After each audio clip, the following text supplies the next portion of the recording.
ಎಲ್ಲರಿಗೂ ನಮಸ್ಕಾರ. ಎಸ್ವಾ ಎಜುಕೇಷನ್ ಚಾನಲ್ಗೆ ಎಲ್ಲರಿಗೂ ಸ್ವಾಗತ. ಇವತ್ತಿನ ತರಗತಿಯಲ್ಲಿ ನಾವು ನೇರ ಮತ್ತು ವಿಲೋಮ ಅನುಪಾತಗಳ ಬಗ್ಗೆ ತಿಳ್ಕೊತ ಹೋಗೋಣ. ಹಿಂದಿನ ತರಗತಿಯಲ್ಲಿ ನಾವು ಏಕಾಂಶ ಪದ್ಧತಿ, ಅನುಪಾತ, ಸಮಾನುಪಾತದ ಬಗ್ಗೆ ತಿಳ್ಕೊತ ಹೋಗಿದ್ವಿ. ಇವತ್ತಿನ ತರಗತಿಯಲ್ಲಿ ನಾವು ನೇರ ಅನುಪಾತ ಎಂದರೇನು, ಅದು ಯಾವ ರೀತಿಯಾಗಿ ನಾವು ಬಳಕೆ ಮಾಡ್ಕೊತೀವಿ, ಅದರ ಒಂದಿಷ್ಟು ಉದಾಹರಣೆಗಳನ್ನು ನೋಡೋಣ. ಇದು 8ನೇ ತರಗತಿಗೆ ಮಾತ್ರ ಉಪಯುಕ್ತವಾಗದೆ GPSTR, HSTR, TET, CET ಪರೀಕ್ಷೆಗಳಿಗೂ ಸಹ ಏನಾಗ್ತೈತಿ, ಉಪಯುಕ್ತವಾಗುತ್ತೆ. ಹಾಗಾದರೆ ಯಾಕೆ ತಡ ಮಾಡೋದು, ಪಾಠವನ್ನು ಚಾಲೂ ಮಾಡೋಣ. ಹಂಗಂದರೆ ಉದಾಹರಣೆ ಮುಖಾಂತರ ನಾವೇನು ಮಾಡೋಣ, ನೇರ ಅನುಪಾತದ ಬಗ್ಗೆ ತಿಳ್ಕೊತ ಹೋಗೋಣ ಅಂತ. ಒಂದು ಉದಾಹರಣೆಯನ್ನು ನೋಡೋಣ. ಯಾವ ಉದಾಹರಣೆಪ್ಪ ಅಂತಂದರೆ, ಇಲ್ಲಿ 5 ಹಾಳೆಯ ಬೆಲೆ ಏನಾಗೈತಿ, 20 ರೂಪಾಯಿ ಆಗೈತಿ. ಅದೇ ರೀತಿಯಾಗಿ 10 ಹಾಳೆಗಳ ಬೆಲೆಯು ಯಾವ ರೀತಿಯಾಗಿ ಬದಲಾವಣೆ ಆಗ್ತಾಯಿತ್ತು. 5 ಹಾಳೆಯ ಬೆಲೆ 20 ರೂಪಾಯಿ ಆಗ್ತಪ್ಪ ಅಂತಂದರೆ 10 ಹಾಳೆಯ ಬೆಲೆ ಯಾವ ರೀತಿ ಬದಲಾವಣೆ ಆಗ್ತೈತಿ, ಹೆಚ್ಚಾಗ್ತೈತೋ ಅಥವಾ ಕಡಿಮೆ ಆಗ್ತೈತಿ. ಅದೇ ರೀತಿಯಾಗಿ 3 ಹಾಳೆಯ ಬೆಲೆ ಏನಾಗ್ತೈತಿ ಅಂತ ಕೇಳ್ಯಾರ. ಮೊದಲಿಗೆ ನಾವು ಒಂದು ಕೋಷ್ಟಕವನ್ನು ರಚನೆ ಮಾಡ್ಕೊಳ್ಳೋಣ. ಹಾಳೆಗಳ ಸಂಖ್ಯೆ ಅಂತೇಳಿ ಬರ್ಕೊಳ್ಳೋಣ, ಹಾಳೆಗಳ ಬೆಲೆ ಅಂತೇಳಿ ಬರ್ಕೊಳ್ಳೋಣ. 5 ಹಾಳೆಗಳು ಇದ್ವಪ್ಪ ಅಂತಂದರೆ ಅದರದ್ದು ಬೆಲೆ ಎಷ್ಟಾಗಿರ್ತೈತಿ, 20 ರೂಪಾಯಿ ಆಗಿರ್ತೈತಿ. ಅದೇ ರೀತಿಯಾಗಿ 10 ಹಾಳೆಗಳು ಇತ್ತಪ್ಪ ಅಂತಂದರೆ ಅದರ ಬೆಲೆ ಏನಾಗುತ್ತಾ, ಹೆಚ್ಚಾಗೇ ಆಗ್ತೈತಿ. ಹಾಳೆಗಳ ಸಂಖ್ಯೆ ಏನಾದರೂ ಕಡಿಮೆ ಆಯ್ತಪ್ಪ ಅಂತಂದರೆ ಬೆಲೆನೂ ಸಹ ಏನಾಗುತ್ತಾ, ಕಡಿಮೆ ಆಗುತ್ತಾ. ಇದು ಒಂದು ಉದಾಹರಣೆ. ಇದಕ್ಕೆ ನಾವು ಏನು ಹೇಳ್ಬೋದು, ಒಂದು ಪರಿಮಾಣದಲ್ಲಿ ಉಂಟಾಗುವ ಬದಲಾವಣೆಯು ಇನ್ನೊಂದು ಪರಿಮಾಣದಲ್ಲಿನ ಬದಲಾವಣೆಗೆ ಏನಾಗಕತ್ತೈತಿ, ಕಾರಣ ಆಗಕತ್ತೈತಿ. ಹಾಳೆಗಳ ಸಂಖ್ಯೆ ಹೆಚ್ಚಾಗ್ತಾ ಹೋದ ಹಾಗೆ ಅದರದ್ದು ಬೆಲೆ ಏನಾಗಕತ್ತೈತಿ, ಹೆಚ್ಚಾಗಕತ್ತೈತಿ. ಒಂದು ಪರಿಮಾಣದಲ್ಲಿ ಏನಾಗಕತ್ತೈತಿ, ಬದಲಾವಣೆ ಆಗಕತ್ತೈತಿ. ಅದು ಏನು ಮಾಡಕತ್ತೈತಿ, ಇನ್ನೊಂದು ಪರಿಮಾಣದಲ್ಲಿ ಬದಲಾವಣೆಗೆ ಕಾರಣ ಆಗಕತ್ತೈತಿ. ಹಾಳೆಗಳ ಸಂಖ್ಯೆ ಕಡಿಮೆ ಆಯ್ತಪ್ಪ ಅಂತಂದರೆ ಅದರದ್ದು ಬೆಲೆ ಏನಾಗಕತ್ತೈತಿ, ಕಡಿಮೆ ಆಗಕತ್ತೈತಿ. ಇನ್ನೊಂದು ಉದಾಹರಣೆಯನ್ನು ನಾವು ನೋಡ್ಕೊತ ಹೋಗೋಣ. ಇನ್ನೊಂದು ಯಾವುದಪ್ಪ ಅಂತಂದರೆ, ಒಂದು ಕೆಲಸವನ್ನು 12 ಮಂದಿ ಕೆಲಸಗಾರರು 8 ದಿನಗಳಲ್ಲಿ ಏನು ಮಾಡ್ತಾರಪ್ಪ ಅಂತಂದರೆ ಪೂರೈಕೆ ಮಾಡ್ತಾರೆ. ಅದನ್ನು 8 ದಿನದಲ್ಲಿ ಅವ್ರು ಏನು ಮಾಡಿಬಿಡ್ತಾರೆ, ಕಂಪ್ಲೀಟ್ ಮಾಡಿಬಿಡ್ತಾರೆ. 12 ಜನ ಸೇರಿಕೊಂಡು 8 ದಿನದಾಗ ಆ ಕೆಲಸವನ್ನು ಮುಗಿಸ್ತಾರೆ. ಅದೇ ಕೆಲಸವನ್ನು 18 ಜನ ಮಂದಿ ಸೇರಿಕೊಂಡು ಎಷ್ಟು ದಿನದಾಗ ಮುಗಿಸ್ಬೋದು, ಕಡಿಮೆ ದಿನ ಬೇಕಾಗ್ತೈತಲ್ಲ. 12 ಜನ ಇದ್ರಪ್ಪ ಅಂತಂದರೆ 8 ದಿನ ತೊಗೊತಾರಂತಂದರೆ 18 ಜನ ಇತ್ತಪ್ಪ ಅಂತಂದರೆ ಅವಾಗ ಅದು ಏನಾಗುತ್ತಾ, ಕಡಿಮೆ ಆಗ್ತೈತಿ. ಅಂದರೆ ತೆಗೆದುಕೊಳ್ಳುವಂತಹ ದಿನಗಳ ಸಂಖ್ಯೆ ಏನಾಗುತ್ತಾ, ಕಡಿಮೆ ಆಗ್ತೈತಿ. ಇಲ್ಲಿ ಒಂದು ಬದಲಾವಣೆಯಲ್ಲಿ ಅಥವಾ ಒಂದು ಪರಿಮಾಣದಲ್ಲಿ ಉಂಟಾಗುವ ಬದಲಾವಣೆಯು ಇನ್ನೊಂದು ಪರಿಮಾಣದಲ್ಲಿನ ಬದಲಾವಣೆಗೆ ಏನಾಗಕತ್ತೈತಿ, ಕಾರಣ ಆಗಕತ್ತೈತಿ.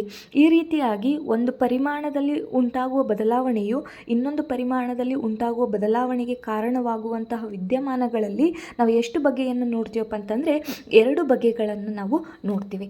ಅವು ಯಾವ್ಯಾವಪ್ಪ ಅಂತಂದರೆ, ಒಂದನೇದ್ದು ನೇರ ಅನುಪಾತ, ಒಂದು ಯಾವುದಪ್ಪ ಅಂತಂದರೆ ವಿಲೋಮ ಅನುಪಾತ. ಇವತ್ತಿನ ತರಗತಿಯಲ್ಲಿ ನಾವು ನೇರ ಅನುಪಾತ ಅಂದ್ರೇನು, ಯಾವ ರೀತಿಯಾಗಿ ಉದಾಹರಣೆಗಳಿರ್ತಾವ ಅಂತಂದು ಡೀಟೇಲ್ ಆಗಿ ತಿಳ್ಕೊತ ಹೋಗೋಣ.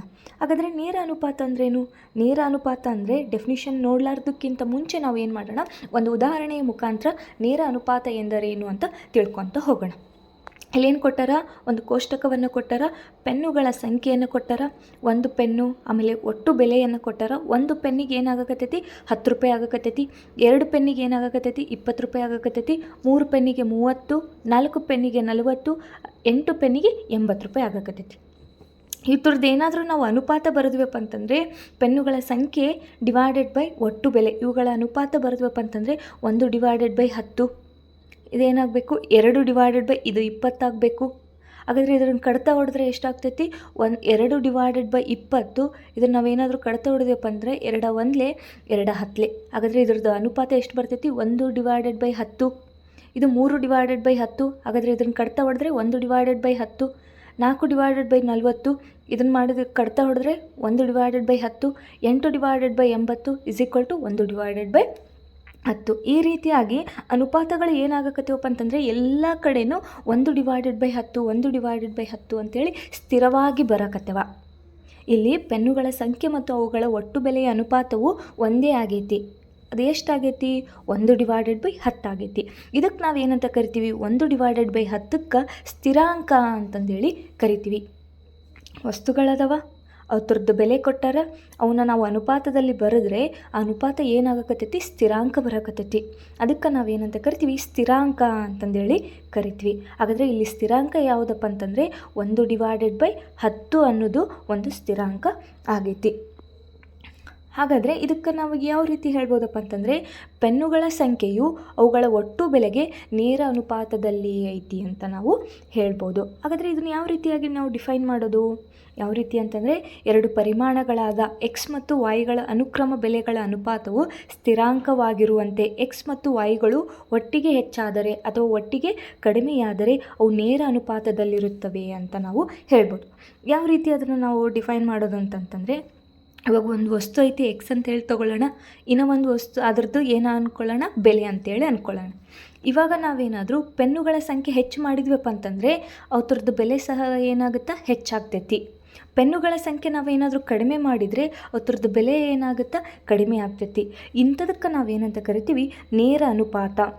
ವಸ್ತುಗಳ ಬೆಲೆ ಹೆಚ್ಚಾದರೆ ಅವ್ರದ್ದು ಸಂಖ್ಯೆ ಸಹ ಹೆಚ್ಚಾಗಿರ್ತೈತಿ, ವಸ್ತುಗಳ ಬೆಲೆ ಕಡಿಮೆ ಆದರೆ ಅವ್ರದ್ದು ಸಂಖ್ಯೆ ಸಹ ಏನಾಗಿರ್ತೈತಿ ಕಡಿಮೆ ಆಗ್ತೈತಿ. ಹೆಚ್ಚಾದರೆ ಈ ಕಡೆ ಇನ್ನೊಂದು ಪರಿಮಾಣದಲ್ಲಿ ಸಹ ಏನಾಗಿರಬೇಕು ಹೆಚ್ಚಾಗಿರಬೇಕು, ಕಡಿಮೆ ಆದರೆ ಇನ್ನೊಂದು ಪರಿಮಾಣದಲ್ಲಿ ಸಹ ಏನಾಗಿರಬೇಕು ಕಡಿಮೆ ಆಗಿರಬೇಕು.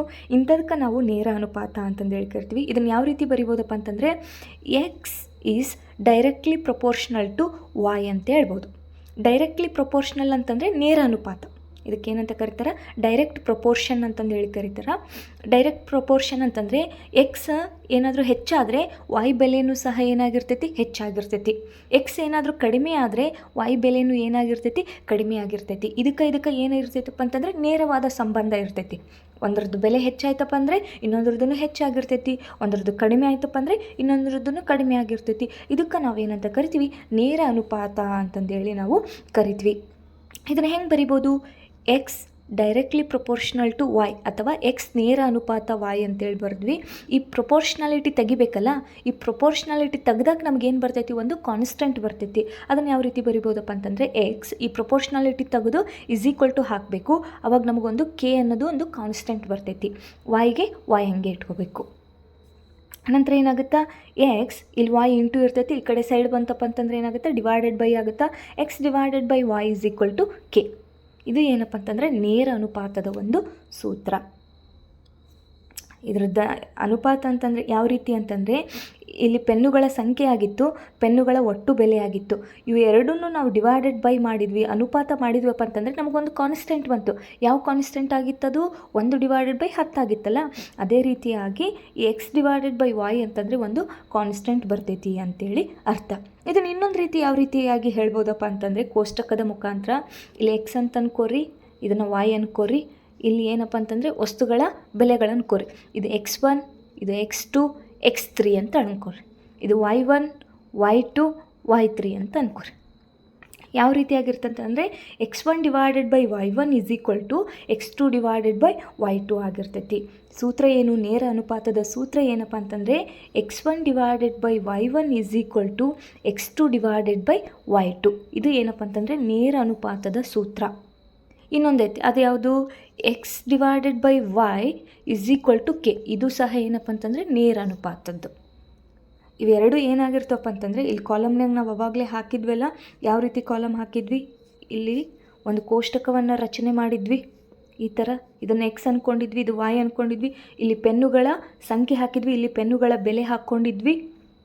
ಇದು x1, x2 ಪೆನ್ನುಗಳ ಸಂಖ್ಯೆ, ಪೆನ್ನುಗಳ ಬೆಲೆ y1, y2 ಇವೆಲ್ಲ ಏನಪ್ಪ ಅಂತಂದರೆ ಸಮನಾಗಿರ್ತವೆ. ಅಲ್ಲಿ ಮಾಡಿದ್ವಲ್ಲ 1/10, 1/10 ಇವೆರಡು ಏನಾಗಿರ್ತವೆ ಸಮನಾಗಿರ್ತವೆ. ಅದಕ್ಕೋಸ್ಕರ ಸೂತ್ರ ಏನಪ್ಪ ಅಂತಂದರೆ ಇದಕ್ಕೆ ಸೂತ್ರ ಏನಾಗಿರ್ತೈತಿ x1 divided by y1 x2 divided by y2.